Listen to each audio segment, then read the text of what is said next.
My name's Katie, I'm 28 years old, and I'm from Rocky Hill, Connecticut. I was adopted at 6 months old.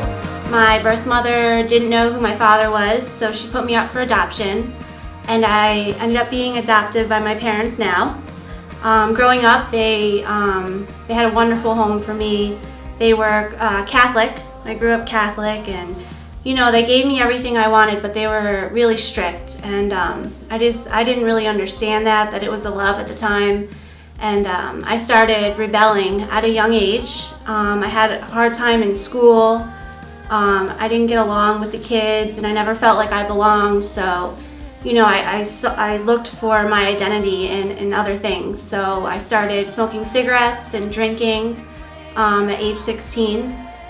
I had one really close friend who ended up dying in a car accident, and I got really depressed, and I started cutting myself, and that became years of just a cutting addiction, and I went into psych wards and hospitals, and I had the identity of being psychotic and bipolar and severe depression, and they put me on all sorts of meds, antipsychotics, and they told me that I'd have to be on them for the rest of my life. And so when I got out of the hospital, I still, the medication they put me on wasn't enough, and I looked for it in other ways. So I started dating this guy, and he shot me up with heroin for the first time, and due to my personality at the time, I just ran with it, and I had about a 5-6 year heroin addiction.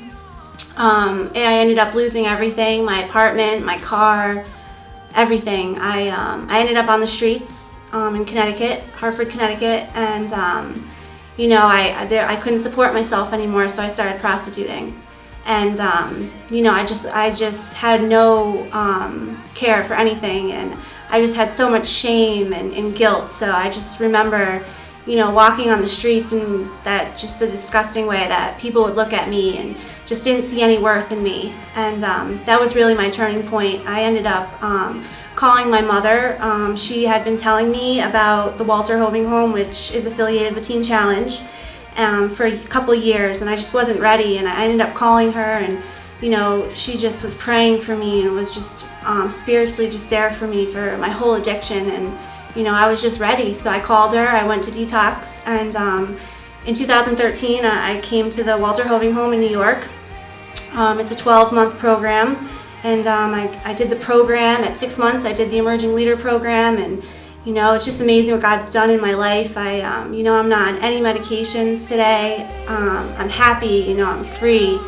I'm not depressed at all. I wake up every morning, and I'm just so blessed and so thankful for what God's doing in my life, and just the honor to be able to give back and to help other people. And I'm excited to see what God's going to do, how He's going to use me here, and just to help these women. And so just thank you so much for coming here and helping us. Your donations and your support and your prayers just make all the difference. Jeremiah 29:13. When you seek me, you'll find me. When you seek me with all your heart.